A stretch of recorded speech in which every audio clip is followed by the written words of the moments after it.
aquí, hermanos, gracias por los que nos están radio o viendo en Facebook. Que Dios les bendiga. Soy el pastor Hugo Cruz y estamos aquí ahora para tocar el tema perfil bíblico del consejero. Hoy estaremos hablando, hermanos, de este tema. El consejero es el que da consejos.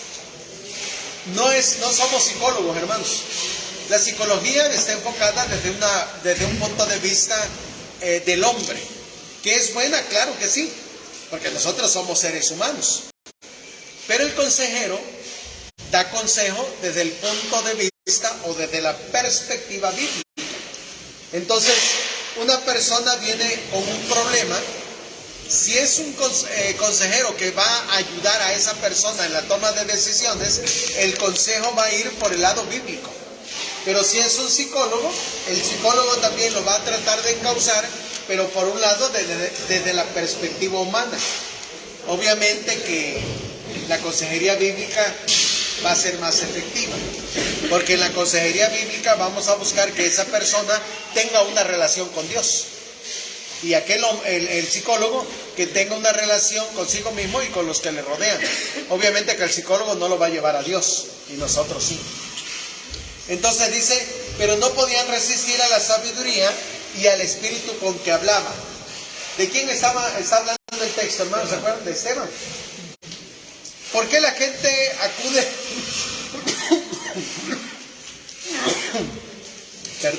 a algunos consejeros y no a otros en la búsqueda de la asesoría? Vamos a ver cuál es el propósito de la consejería. Subráyelo, por favor. Propósito de la consejería. La obra principal en la consejería es ayudar y ministrar a las ovejas hambrientas, cansadas, heridas y descarriadas para ser resguardadas dentro del redil. Todo eso subráyelo, hermanos, por favor. Entonces, vamos a ayudar y ministrar a las ovejas perdidas. Ahora, ¿quién está calificado, hermanos? Porque esto es muy importante que sepamos. ¿Quién está calificado para hacer este trabajo? Soy yo. Al decidir sobre la cuestión de quién está calificado, es importante para los consejeros cristianos determinar las cualidades bíblicas para aconsejar. Mire qué dice la Biblia. Pero estoy convencido de vosotros, hermanos míos, que vosotros mismos estáis llenos de bondad, llenos de todo conocimiento y capacitados también para amonestaros los unos a los otros. Romanos 15:14. Es decir, el apóstol Pablo nos dice que tenemos esa capacidad. Ahora, estas son buenas noticias para nosotros. Importante, hermanos. Vamos entonces a la siguiente página y veamos los requisitos que el consejero debe tener. Número 1, subráyelo, hermanos, por favor. La confianza es el primer elemento básico. Eso es clave, hermanos. Entonces usted va a dar una consejería, pero su elemento básico es la confianza. La persona acude a alguien que les inspire confianza. De otro modo, no se sentirán cómodas relatando sus problemas y exponiendo su corazón. Cada vez que una persona habla con usted, está sacando lo que tiene dentro. ¡Ojo! ¡Ojo! Las personas siempre lo van a agarrar a usted de basurero. El consejero es basurero, hermanos. Va a sacar su basura a la persona y se lo va a colocar a usted. Si usted no es sabio, se va a quedar con la basura de la gente. No deje usted que la basura le llegue a su corazón. A mí, cuando me están contando sus problemas, cuando viene en el aire, le digo, Señor, no sé qué le quieras decir a esta persona. Y se lo mando al Señor. Todos los problemas que me han llegado, yo los voy mandando al Señor. Señor, no sé qué vas a hacer. Porque si me quedo con el problema, me convierto en un basurero. ¿Y qué sucede? Al rato yo ando cargando con todos los problemas. Por eso muchos pastores andan con problemas de gastritis, colitis, problemas del corazón y un sinfín de cosas porque se han agarrado los problemas. Aprenda usted a mandárselos al Señor y que Él decida. Nunca quede usted, ay, ¿qué hizo este hermano? Dios, mira, Señor, ¿qué hizo? No, no es problema suyo, es problema del hermano o de la hermana. Yo me he quedado sorprendido cuántas cosas me han comentado. Y yo sigo tranquilo, escuchándolo, porque ahorita vamos a ver un asunto. Nunca juzgue a la gente. Usted no es juez para juzgar a nadie. La señora lo habían encontrado en el acto mismo del adulterio. El único que lo podía juzgar. ¿Cómo habían llegado los que lo querían juzgar? Con piedras. Porque la ley decía que debía de morir. Pero la ley decía que debía de morir tanto el hombre como la mujer, no solamente la mujer. Y el Señor fácil se quitó de encima la problemática. El que esté de vosotros sin pecado, sea el primero en arrojar la piedra. Todos se fueron. El único que lo podía juzgar era el Señor Jesús. ¿Y qué dijo el Señor Jesús? Ni yo te condeno, vete y no peques más. Usted no es juez para juzgar a nadie, hermanos. Apréndase eso. Usted no es juez para juzgar a nadie. Cuando alguien viene y me cuenta y me dice, Señor, tú eres el juez, no yo. Y entonces cuando yo doy el consejo debo darlo sin tener ese sentimiento, qué mal hizo esta pecadora o pecador, Señor, que caiga fuego del cielo y que lo consuma en estos momentos. Cuidado cuando pide usted eso, porque el fuego le puede caer a usted. Porque usted no es juez. Así que tiene usted que aprender a escuchar. Primera cosa es la confianza. Un consejero amable, social y accesible será una gran ayuda para sus aconsejados. Pablo reconoce que cualquier cristiano puede dar orientación siempre y cuando posea la cualidad de la bondad. Es decir, debemos de ser buenos con los hermanos.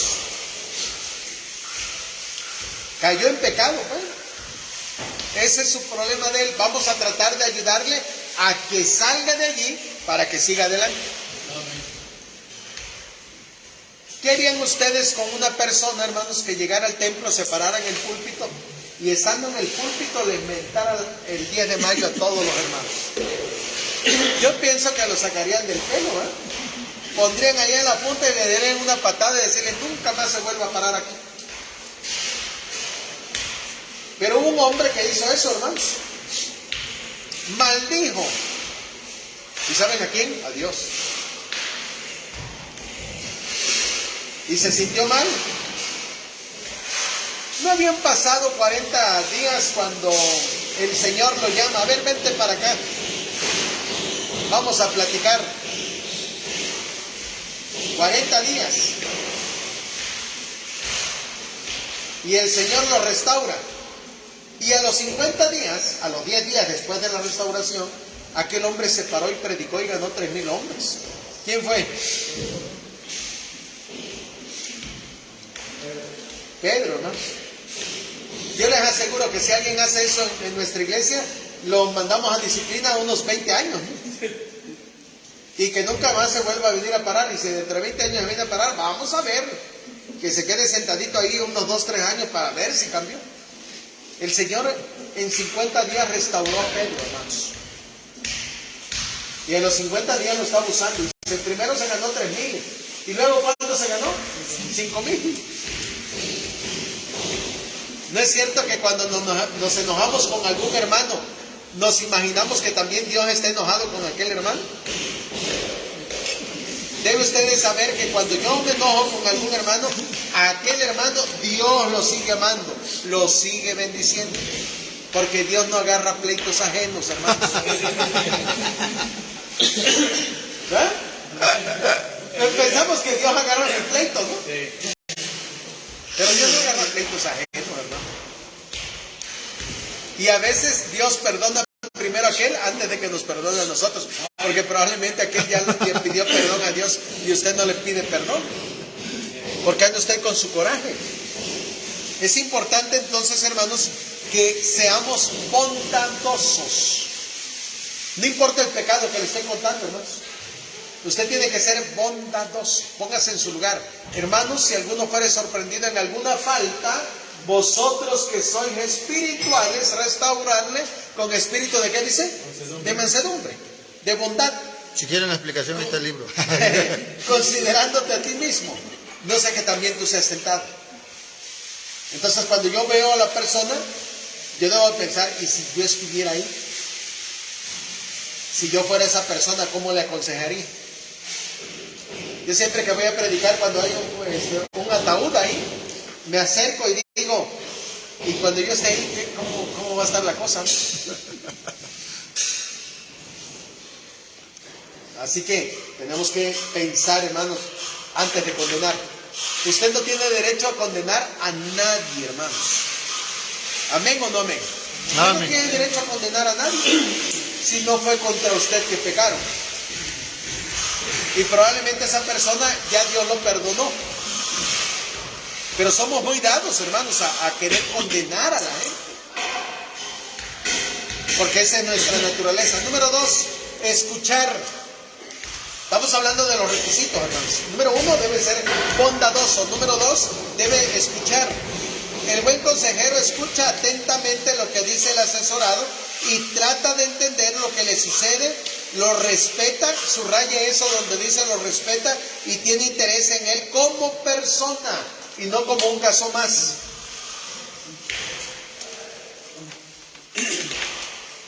Entonces, es importante, hermanos, que usted entienda ese asunto.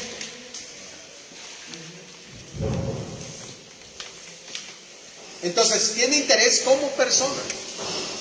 Ojo con eso. No como un caso más. Siguiente, hermanos. Ser comprensivo, subraye eso. Ser sensible a las necesidades de nuestros aconsejados, subraye eso. Eso nos permitirá llegar al entendimiento del problema.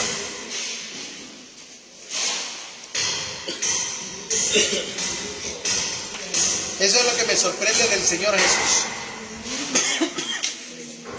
Su comprensión, hermanos. El hijo pródigo llega a su casa. Él había pensado decirle 3 cosas a su padre. Padre, he pecado contra el cielo y contra ti. Número 2, ya no soy digno de ser llamado tu hijo. Número 3, hazme como a uno de tus jornaleros. Cuando se presenta ante el padre, le dice, Padre, he pecado contra el cielo y contra ti. Ya no soy digno de ser llamado tu hijo. Hasta ahí le permitió el padre. Lo manda a bañar, le ponen anillo, le ponen calzado, le ponen una ropa nueva. Y dice el padre, hagamos una fiesta, porque mi hijo había muerto y ha resucitado. Se había perdido y es hallado. Y comenzaron a regocijarse. El dinero que se había gastado este hijo pródigo, ¿de quién era? ¿Del padre o de su hermano mayor del hijo pródigo? ¿De quién era el dinero? Del padre. Ya el padre le había perdonado y es más, había hecho una fiesta porque había regresado. pero el hijo mayor no lo había perdonado. Se parece a unos hermanos de una iglesia que se llama, no tiene nombre la iglesia. Se parecen al hijo mayor que no quieren perdonar a aquel que vino arrepentido, hermanos. Dice la Biblia que en el cielo hay fiesta por un pecador que se arrepiente y no por 99 justos que no necesitan el arrepentimiento. Qué interesante es, hermanos. Por eso, ser consejeros implica ser bondadoso y escuchar. Voy a escuchar, no a condenar, hermanos. Yo siempre he aprendido y yo le digo a los hermanos, si yo supiera cómo vive cada uno de ustedes cuando viene al culto, ni les predicaría, bola de pecadores. Pero si ellos supieran también cómo es mi vida íntimamente, capaz que ni llegan a pararse a la iglesia. Pero aquí viene lo maravilloso. Dios, conociéndonos, hermano, nos sigue amando. Amén. Nos conoce. Es más, nos conoce lo que vamos a decir dentro de 5, 10, 15, 20 años. Si tenemos vida, ya Dios sabe cómo vamos a actuar. Y a pesar de eso, nos sigue amando. Y eso se llama la gracia de Dios. Amén. ¿Qué es la gracia de Dios? Que mete su mano en medio de la suciedad para rescatarnos. Y a pesar de que sabe que somos malos, nos sigue amando. Entonces usted tiene que aprender. Usted no es juez de nadie. Y cuando escucha a la gente, no tiene por qué condenarlo. Te lo dije, pecador, arrodíllate, ahorita venga, hermano, miren este pecador. No tiene usted que hacer eso.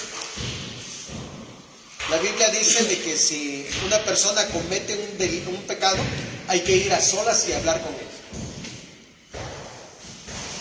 Paso número 2, si no te hace caso, búscanos. Ya de plano, si no hace caso, díselo a la iglesia. Pero algo que le conste. No chismes, hermanos. No chismes. Entonces, número 3, estar familiarizado con las escrituras. Lea su Biblia, hermanos, a diestra y siniestra. Esta es una razón poderosa por la que los hermanos debidamente preparados pueden llegar a ser excelentes consejeros. Porque vamos a dar una consejería desde la Biblia. ¿Qué dice la Biblia? No qué digo yo o qué pienso yo, o qué me imagino yo. Entonces, qué bonito es agarrar la Biblia y decirle, mire hermano, ¿qué dice la Biblia? Pero luego, ¿qué dice la Biblia? Le tenemos que preguntar a la persona, ¿quiere usted hacerle caso a la Biblia o no quiere hacer? ¿Que no le quiero hacer caso? Ah, bueno, hermano, seguimos siendo hermanos, que Dios le bendiga, no pasa nada. Y no decir que este pecador, no tiene usted.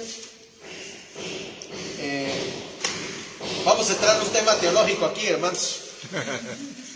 A través de los siglos han habido dos teólogos que son contradictorios en cuanto a la salvación. Uno se llama Jacobo Arminio y el otro se llama Juan Calvino. No vivieron en la misma fecha. Juan Calvino dijo que todos los seres humanos ya fueron predestinados. Y por lo tanto no hay que andarlo evangelizando a las personas porque la gracia irresistible de Dios va a agarrar a Juanito y lo va a traer a la iglesia, tarde que temprano. Y cuando llegue a la iglesia hay que esperar si realmente es escogido por Dios. ¿Y cómo nos damos cuenta? Porque va a seguir asistiendo y todavía no va a recibir a Cristo. Hasta después de unos 6 meses que llegue a la iglesia ya puede hacer profesión de fe. No lo voy a decir aquí en la radio quiénes son los que son calvinistas para no pisar callos. Pero por el otro lado, bautistas, pentecosteses, somos de este hombre arminianos. ¿Qué creemos nosotros? Nosotros creemos que hay que presentarle el plan de salvación a la gente y la gente decide si acepta o rechaza el regalo de Dios. Calvino dice que no. Calvino dice ya lo seleccionó Dios y lo va a traer aquí sin necesidad que andemos evangelizando. Los bautistas en un tiempo, sobre todo los fundamentalistas, fueron calvinistas. Y hubo en el año 1700, por si no lo sabe usted, hubo un hombre zapatero llamado Guillermo Carey, inglés, que tenía un mapa mundi igualito como está ese. Y allá donde está la India lo tenía subrayado, encerrado. Y todos los días, mientras estaba haciendo pastor bautista, mientras estaba haciendo los zapatos, arreglándolos, él oraba. Y un día se paró ante la alianza de pastores y dijo, hermanos, oren por mí porque Dios me está llamando a la India. Y el presidente de la alianza, ya por 1700 en Inglaterra, le dijo, pastor Guillermo, deje de andar pensando en los hindúes. No hay necesidad de que usted vaya y les comparta el evangelio, solitos se van a convertir. Porque era calvinista en ese entonces los bautistas. Y entonces sucede que este hombre, Guillermo Carey, dijo no, yo tengo que ir, y fue. Y cuando fue, ese hombre se convirtió, hermanos, en un gran hombre, ganó mucha gente para Cristo. Y se le conoce a Guillermo Carey como el padre de las misiones modernas.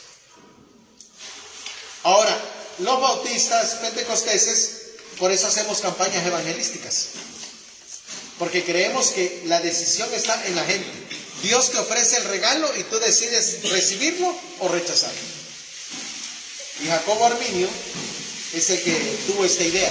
Fue el que le contradijo a Juan Calvino, porque Juan Calvino por muchos años, todas las iglesias que había en ese entonces creían que no había necesidad de evangelizar. Ahora todavía tenemos hermanos en iglesias que creen eso, ¿no? Son calvinistas, que piensan que la gente va a llegar solita a la iglesia, que no hay necesidad de evangelizar, y piensan también que el pastor, si los evangeliza, se van a convertir, y el pastor es el único que tiene esa función de que la gente se salve o no. Y algunos pastores que lo creen. Entonces, nosotros como cristianos creemos que tenemos que compartir el plan de salvación, pero en la toma de decisiones de los cristianos seguimos creyendo, hermanos, que la gente decide si obedece o no obedece a Dios. Eso es importante. Naturalmente que tenemos nuestras reglas dentro de la iglesia. Nadie puede ser líder si no lee su Biblia, si no asiste a los cultos, si no diezma, etcétera, etcétera.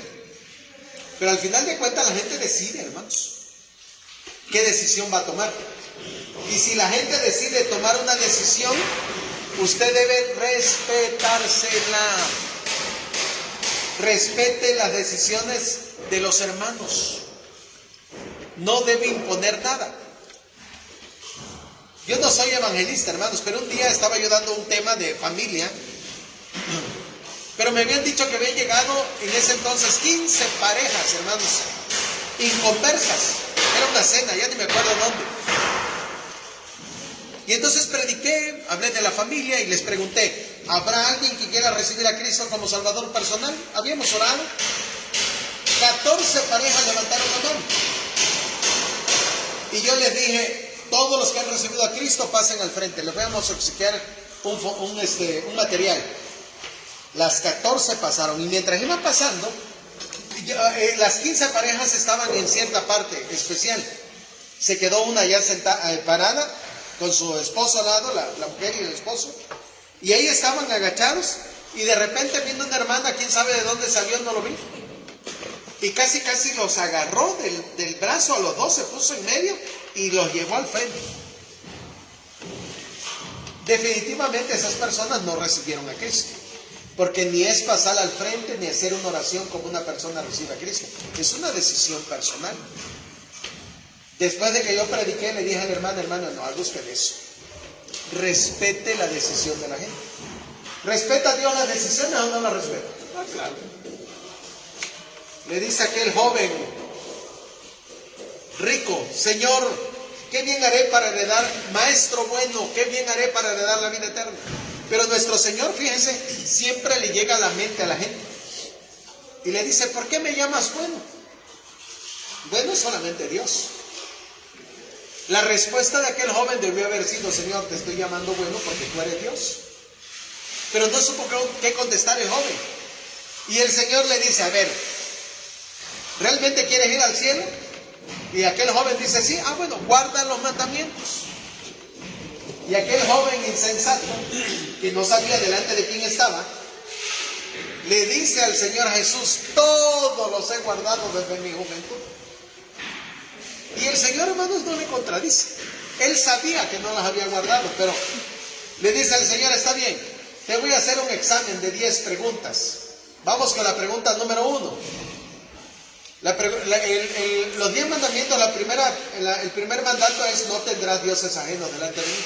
Y entonces el Señor le dice, a ver joven, agarra todas tus riquezas, ve a venderlos y dáselo a los pobres.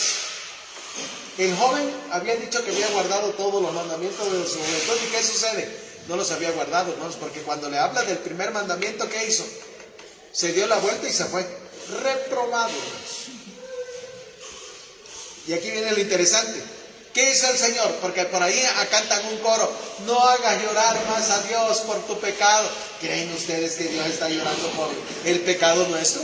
No, el Señor dice, ¿quieres andar en el mundo? Vete al mundo. ¿Te quieres santificar? Santifícate. Tenemos que aprender que Dios respeta las decisiones. Aquel joven se dio la vuelta y fue uno de los discípulos, creo que Pedro, Señor, qué difícil es para que los ricos entren en el cielo. El Señor dice no. Y no dijo, ay, qué duro fui con este joven. Yo recuerdo en una ocasión que una persona quería ganar a su marido para Cristo, pero era bolo. Y fue con el pastor y le dijo: pastor, mire, yo quiero que mi marido se convierta.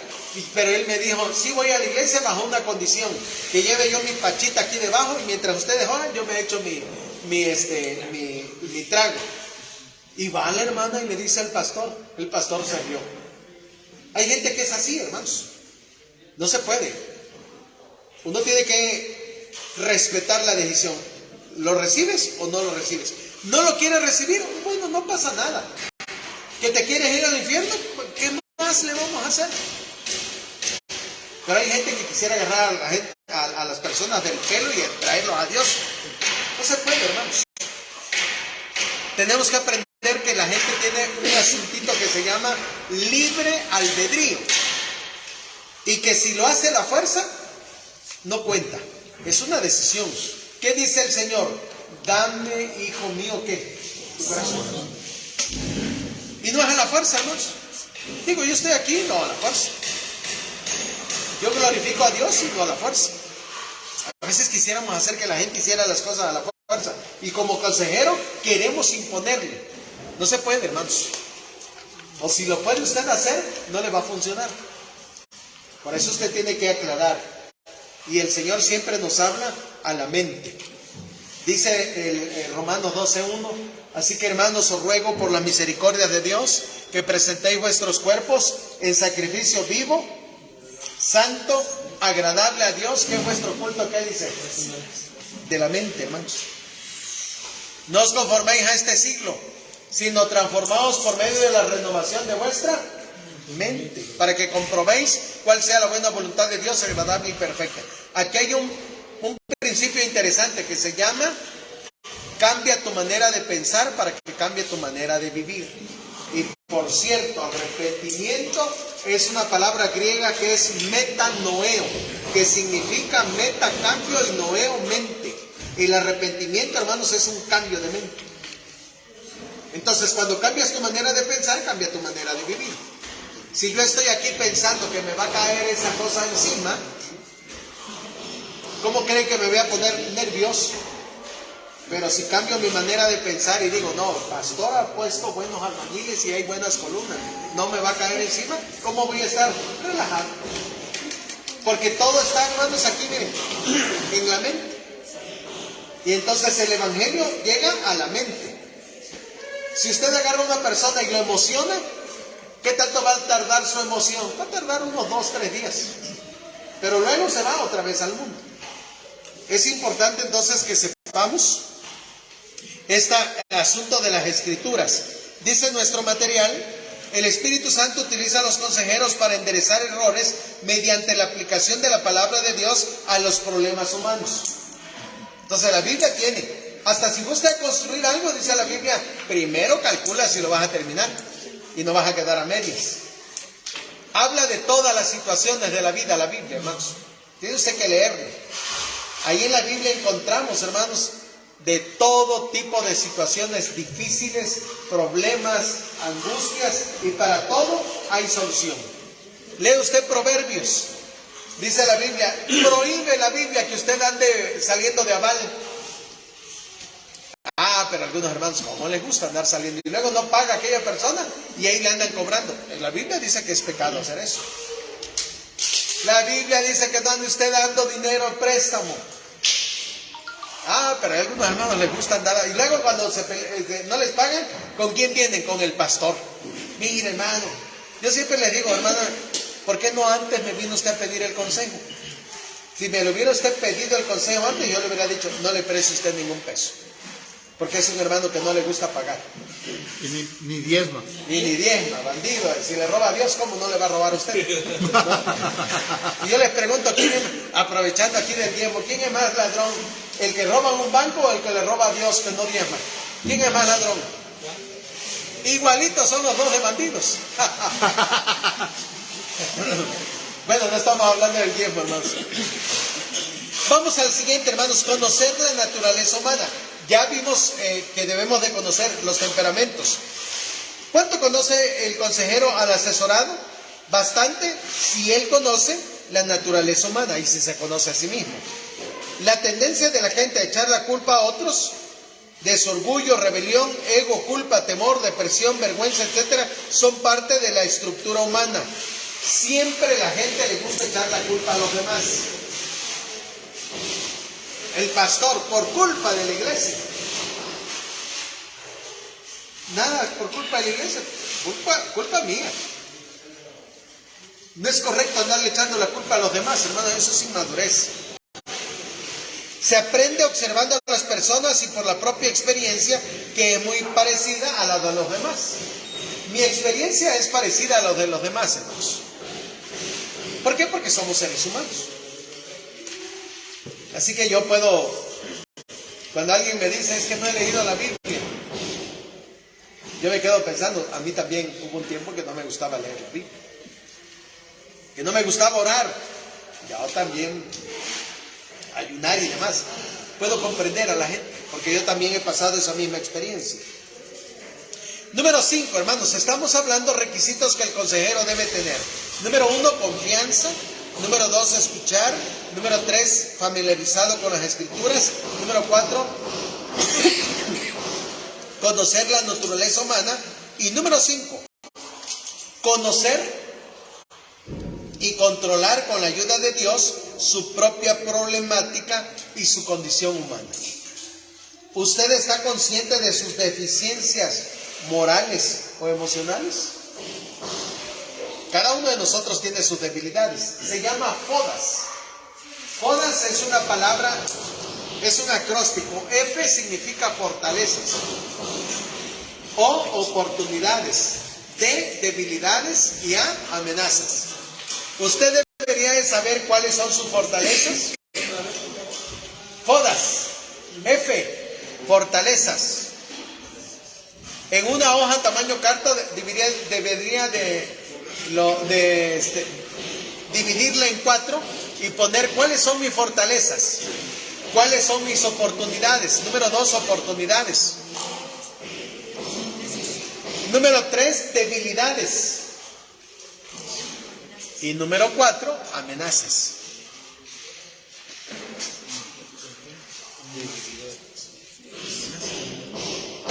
¿Y la F? ¿Qué es plural? Que todo es fortalezas. Nada más son 4. Es FODA. Sí.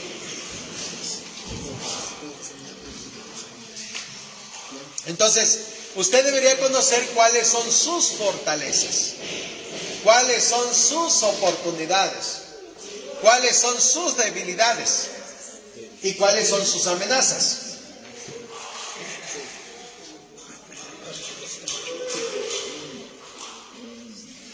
Por ejemplo, deberíamos de saber de qué han muerto nuestros abuelos, nuestros padres. ¿Qué enfermedades han habido en la familia? Porque si se vienen repitiendo ahí algunas enfermedades, esa es una amenaza que usted tiene. Por ejemplo, en mi familia, nadie se ha muerto de cáncer, nadie se ha muerto del corazón. Pero se ha muerto de diabetes. Se han muerto de ancianos. Ya, porque están muy viejitos mis abuelos.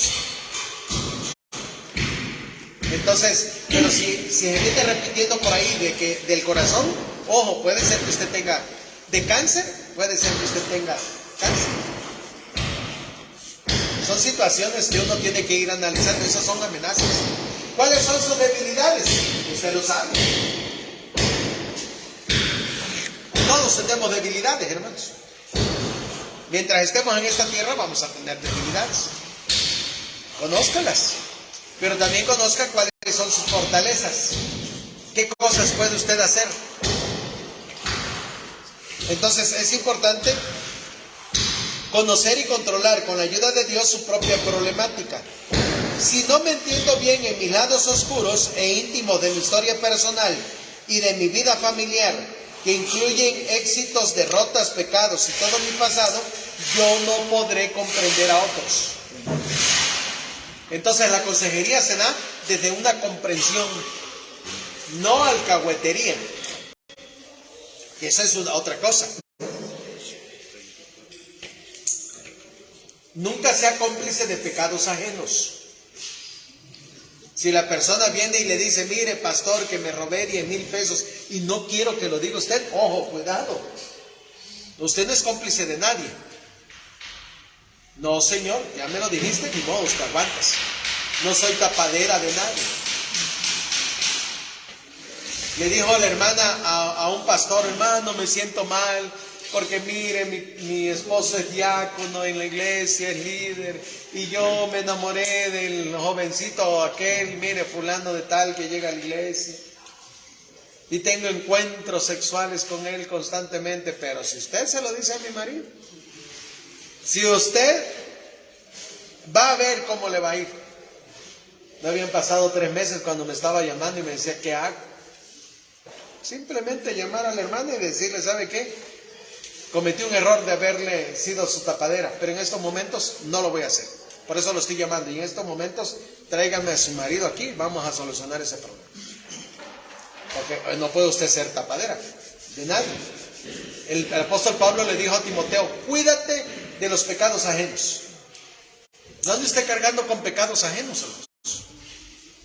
Eso es muy importante que nosotros aprendamos. Debo controlar mis deseos, sentimientos de culpa, ansiedad, resentimientos, mi sexualidad y frustraciones, entre otras cosas. Entonces todos nosotros tenemos estas debilidades, debe controlarlas. Número 6, conocer la técnica de la consejería. ¿Cómo se aconseja? ¿Cuándo? ¿Dónde? ¿Qué decir? Y alguna otra información sobre la consejería se aprende estudiando. Aquí al final de cada lección vienen algunos libros que ustedes pueden comprar para leer y saber cómo aconsejar. Esto requiere tiempo, oración y capacitación para ayudar bien a otros. La orientación significa, entre otras cosas, dar consejo. Es importante, hermanos. Estas son técnicas de la consejería. Y número 7, hermanos. Número 7, ser ético. La ética es un conjunto de principios y normas.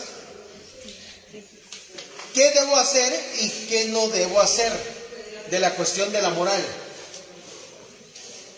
Entonces, ser ético es aquello, cómo me debo comportar, cómo debo de hacer las cosas.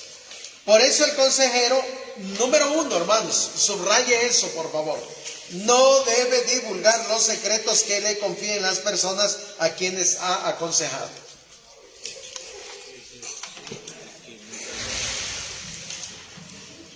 Todas las cosas que le cuenten en la iglesia, hermanos, usted no debe sacarlos ahí, porque los hermanos están pensando, ¿quién será? ¿Quién será? ¿Quién será?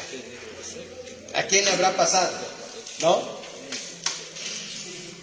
Yo les cuento aquí cosas porque ustedes nunca van a saber de qué iglesia o qué persona me lo está diciendo. Pero si yo vengo aquí y me paro y le digo, el hermano fulanito de tal, que está en tal iglesia, eso ya se llama chisme. Y el chisme es pecado. Ahora, cuando hablamos de cosas que están pasando a nivel y que todo el mundo se entera, eso ya no es chisme.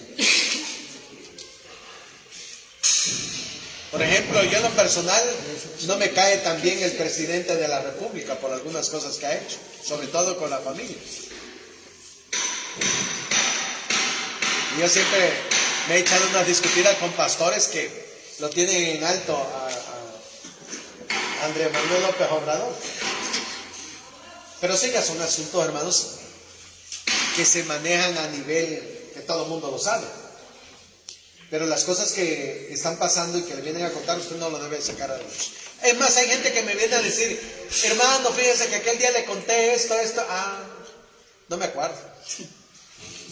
Pero hermano, yo sé, sí, pues hermano, pero yo no ando, en primer lugar, no solamente usted la aconseja. Y en segundo lugar, ¿en qué me beneficia andarme acordando qué hizo usted y qué no hizo usted? Perdóneme, a ver, cuéntemelo otra vez. Y de una vez le voy a decir, usted me lo cuenta ahorita y lo olvido. ¿Por qué razón? Porque, digo, que voy a andar, no tengo por qué andar pensando mal de la gente. ¿En qué me beneficia? Si usted anda pensando mal de la gente, ¿en qué le beneficia? En nada. Es más, le afecta. Porque a veces etiquetamos a la gente. Y pensamos, este así fue. Y vamos etiquetando a la gente. Este es un adúltero, este es un borracho, este es un infiel. ¿Y en qué gana usted cada andar? Ni Dios hace eso, hermanos. Déjeme decirle que cuando usted le confiesa su pecado a Dios, ¿qué hace Dios? Se olvida. Amén. Y nunca más se vuelve a acordar de su pecado, ¿no, hermano? Amén, hermano.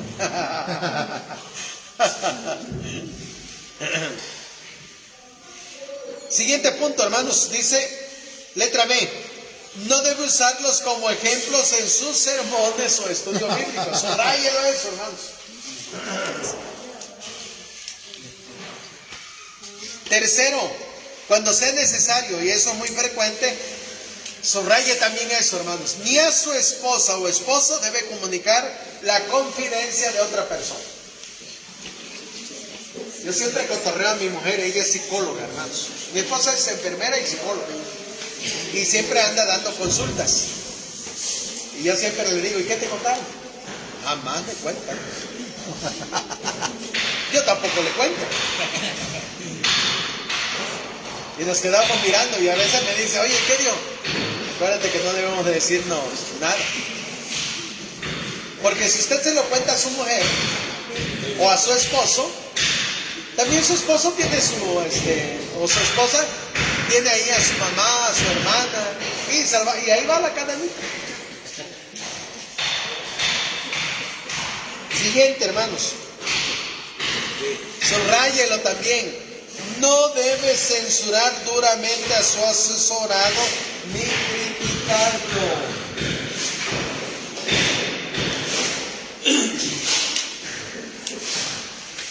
Aquí está nuestro hermano, aquí hay 4 hermanos y cada uno tiene sus diferentes debilidades y problemáticas.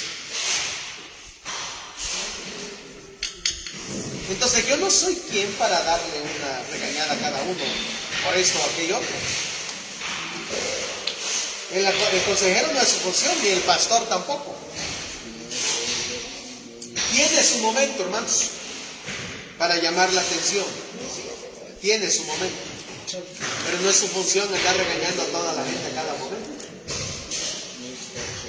En mi iglesia a mí me tienen caracterizado, y muchos pastores también, que son muy regañón. Y me río por eso. Puede ser que sí, como puede ser que no. Todo depende cómo lo tome la gente, ¿no? Puede ser que alguien lo haya yo regañado, o tal vez no lo regañé, pero lo tomó como un regaño, ¿no? Y todo va saliendo. Siguiente, subráyelo también, hermanos. No debe manipular al asesorado a obedecer su opinión personal, sea cual fuere. Ni el apóstol Pablo, ni ahí en la Biblia, jamás se le impuso nada a nadie. El Señor, hermanos, rescató al pueblo hebreo de Egipto y lo lleva al monte Horeb. Y ahí en el monte Horeb les dice el Señor, miren, si ustedes me obedecen, esto les va a pasar. Si ustedes me desobedecen, esto les va a pasar. Y entonces el Señor les hace una pregunta, ¿qué quieren hacer? ¿Obedecerme o desobedecerme? Y ustedes han leído en el Antiguo Testamento de que hubo gente que decidió desobedecer a Dios. Pero el Señor no estuvo ahí, ay, me voy a morir porque este pueblo. No, un día le dijo el Señor a Moisés, Moisés, hazte un lado, ahorita los voy a destruir. Ya me llegaron hasta la coronilla. Y me gusta la acción de Moisés, Señor. ¿Qué van a pensar las naciones? Que eres un inútil, que sacaste un pueblo y no lo pudiste meter. Ahora, Señor, si vas a hacer eso, yo te voy a pedir un favor. Quítame del libro de la vida. Prefiero morir yo que morir esos. Eso es intercesión, hermanos. Ese es amor por un pueblo. A veces los que somos pastores, ¿qué le queremos decir al Señor? Señor, llévate esto y dame otro tipo de... Pero tenemos que orar. Yo le digo al Señor, Señor, yo no sé qué vas a hacer con esta iglesia que es tu esposa, Señor. No sé qué vas a hacer. Ese es tu problema, Señor. ¿Yo con qué trabajo puedo con la mía, Señor? Así que ahí te dejo tu esposa, a ver qué haces. Yo con mi esposa, ¿con qué trabajo puedo? Así que, Señor, ahí ves qué haces con tu mujer. Entonces, es interesante que aprendamos, hermanos, este asunto de no manipule.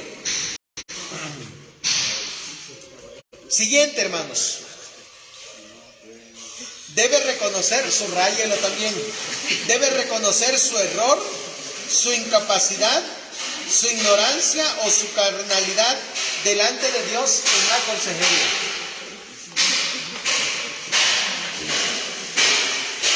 Y terminamos diciendo lo siguiente, hermanos. Condiciones necesarias en el aconsejar. Número 1. Lo leamos juntos, hermanos, dice. Que la persona sienta necesidad de buscar.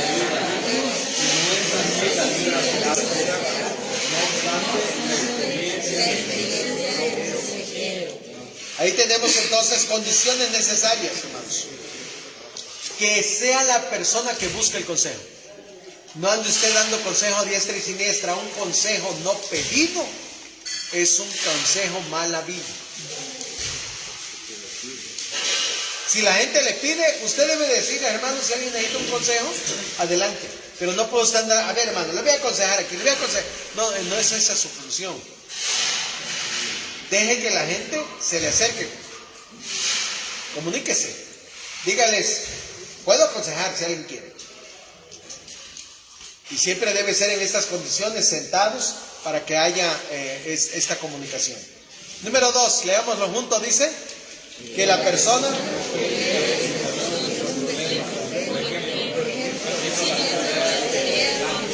entonces cada vez que usted aconseja, la persona debe cooperar, debe usted dejarle un trabajo ahí, así como la tarea que le dejé aquí al hermano, ya quería que se lo hiciera yo. Cuando les digo busquen ustedes, que ellos busquen. Siempre debe ser así. Número 3, leamos juntos, dice.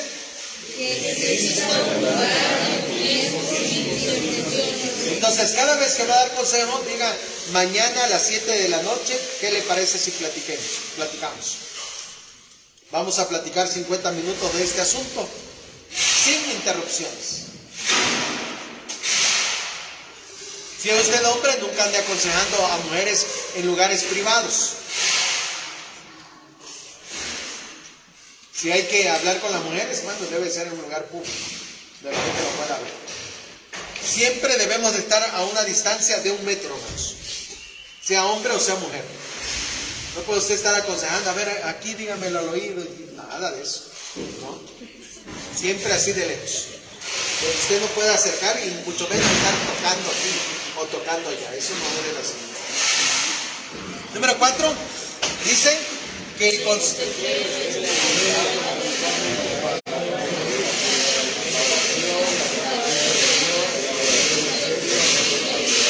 fíjese, son condiciones necesarias en el aconsejar.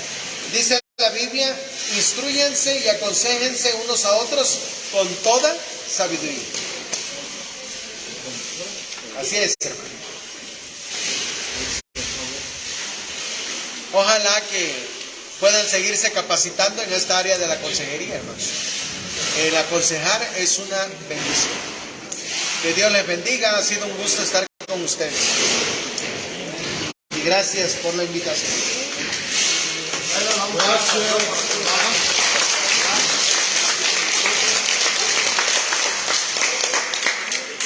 Bueno, esto es nada más la introducción. Nos llevó 3 años sacar el diplomado en consejería bíblica al pastor y su servidor.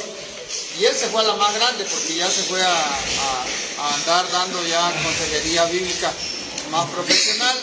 Su servidor nada más llevó 3 años, ¿verdad?, del diplomado en consejería bíblica. Si ustedes gustan prepararse en esta área, porque es una especialidad dar consejería bíblica. Si ustedes quieren prepararse en esta área, el doctor Hugo, hermanos, está cada año teniendo su, ¿cómo se llama? Su diplomado en consejería bíblica. Entonces se le pide un libro cada mes. Cada mes tiene que comprar un libro para la consejería. Tiene que hacer un resumen de ese libro y tiene que ir para una clase cada mes. Recibe su clase, una clase con varios temas de consejería, recibe su libro, entrega su resumen, al otro mes vuelve otra vez a recibir su libro, entrega su resumen y recibe su clase. ¿Cuántos días de clase? ¿2 o 1? Ahora es un día nada más. Ahora un día. Se lo hicieron más fácil, ¿verdad? 4 horas. Nosotros estaba un poquito más complicado. De 5 a 8 y de 9 a 2. Venían los ponentes de Estados Unidos, de otros venían de Guadalajara, otros de Monterrey. Bueno, en el tiempo que nos capacitamos los dos, ¿verdad? Gracias a Dios ahí nos conocimos como consejero y el hermano es un buen expositor. Aparte de ser consejero, es un buen expositor. Y como él dijo, ¿verdad? De payaso y loco todos tenemos un poco, ¿verdad? Entonces, pero es un gusto, hermano, que lo hayan conocido. Estamos tratando de sustituir al doctor Guzmán y gracias a Dios creo que ha hecho un excelente trabajo, pastor. Te felicito, ¿verdad?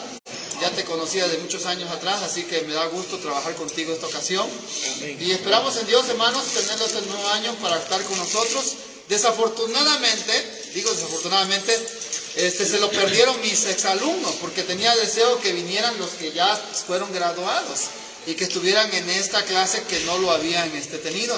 Así que nada más tuve la oportunidad de tener. ¿Cuántos exalumnos están aquí? Uno, nada más el pastor Mayito. ¿Y los demás? Los demás, hermanos, murieron por su ausencia. Yo sé que hay prioridad, pero esta era prioridad para mis exalumnos también, ¿verdad? No solamente para los alumnos que tenemos acá, gracias a Dios tenemos un buen plantel este año. Les felicito. Por cierto, ya vamos a terminar la transmisión de la radio para dar algunos anuncios, ¿sale? Muy bien, terminamos la radio, hermanos. Dios les bendiga. Qué bueno que estuvieron conectados. El pastor Elay Maza, el doctor Hugo, que estuvo con nosotros. Hugo Cruz, ¿verdad? Que estuvo con nosotros ahí. Dios les bendiga, hermanos. Dios les bendiga, hermanos. Nos da mucho gusto estar ahí con ustedes, transmitiendo, hermanos, en vivo y a todo color. Dios les bendiga.